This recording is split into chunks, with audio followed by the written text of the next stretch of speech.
Diary entry 18. Mommy and Daddy put some of my old dollies in the basement, so today I went down to get one. But when I came, I heard someone crying. It was a little boy my age, but he looked so much different than I did.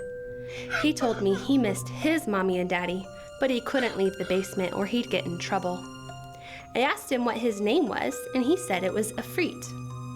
I thought that was pretty, so I told him we were friends and that I'd keep him company until he could find his mommy and daddy. I'm happy with my new friend Afreet. Diary entry 25. Afreet told me I couldn't tell mommy and daddy about him. He said if I do, I'll get in trouble, and that he'd be very sad. So I haven't told them. I want to keep my promises to Afreet. Mommy says a good friend always keeps their word. After that, we played hide and seek. It was lots of fun. I'm so happy to have such an amazing friend like Afreet. Diary entry 40. Mommy asked me why I play in the basement. I was going to lie, but Mommy says that when I lie, God knows, and he gets very, very sad. And I don't want to make God sad. So I told her about Afreet. But when Mommy went downstairs, he wasn't there. And Mommy still thought I was lying. Now Mommy says I can't go to the basement anymore. I'm sorry, Afreet. All's forgiven. Diary entry 55. I was walking past the basement door when I heard Afreet crying. Afreet is afraid of the dark. I knew that's why he was crying, so I turned on the light, but Mommy got angry. She thought I went downstairs, but I didn't. I just turned on the lights, but Mommy didn't want to listen, so I got in more trouble.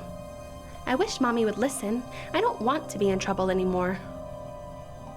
Diary entry 67. Afreet messed up the basement because I couldn't come down anymore, and Mommy thought it was me. I told her it was him, but she didn't listen and took my dolls away. I said I hated her, and Mommy told me to go to my room, and now I can't come out. I'm so angry with Mommy right now. I wish she would just go away.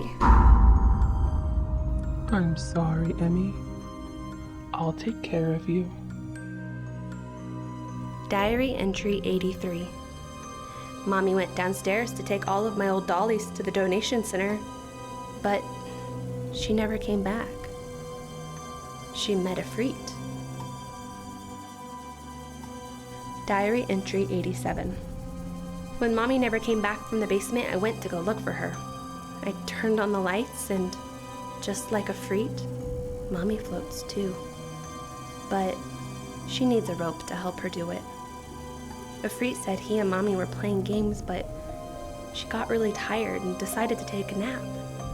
I hope Mommy will wake soon. Diary entry 90. Daddy came home from work. He's been on a weekend trip. His weekend trips always end with him smelling like flowers. I like the smell, but Mommy never seems happy when he comes home like that. Daddy asked me where Mommy was, and I told him she was sleeping in the basement.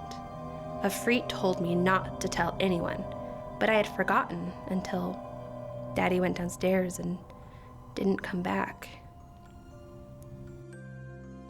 Diary entry 91. There was a loud bang when Daddy went to the basement, so I went to go see. But Daddy was asleep too. He fell on the stairs and got tired. Why are Mommy and Daddy so tired? I wish they'd both wake up. Diary entry 100. Mommy and Daddy wouldn't wake up, and I started to cry because I was sad. But Afreet told me everything would be okay because he would make sure I'd never end up as lonely as he did. I didn't understand what he meant by that, but Afreet asked if we could play hide and seek. I'm hiding in my closet. It's the best place. Mommy and Daddy used to never find me here. I hope Afreet won't be able to. Found you, Emmie. Come on, Alice, do we have to continue reading that, especially in this house? George said to his friend Alice, as they stood in the center of the old haunted house of Emmie Strathmore, a girl who went missing 10 years ago. Alice laughed at her friend's clear and obvious fear as she held a diary in her hand. "What are you so scared of, George? You can't possibly believe any of this, right?" George spluttered out an excuse as Alice continued to laugh. "If you're so afraid, George, you can leave, but I'm gonna go check out the basement." George tried to stop Alice, but the girl didn't listen, and she went downstairs holding a flashlight. As Alice made her way through the dark basement, she heard crying behind her, causing her to chuckle at the hand on her shoulder. "George, I thought you said you were scared." The hand squeezed her shoulder, and a girl's voice came. "You shouldn't have come here." "Come on, Alice, it's getting dark," George yelled from the top of the stairs. When he heard no response, he took a deep breath before going downstairs.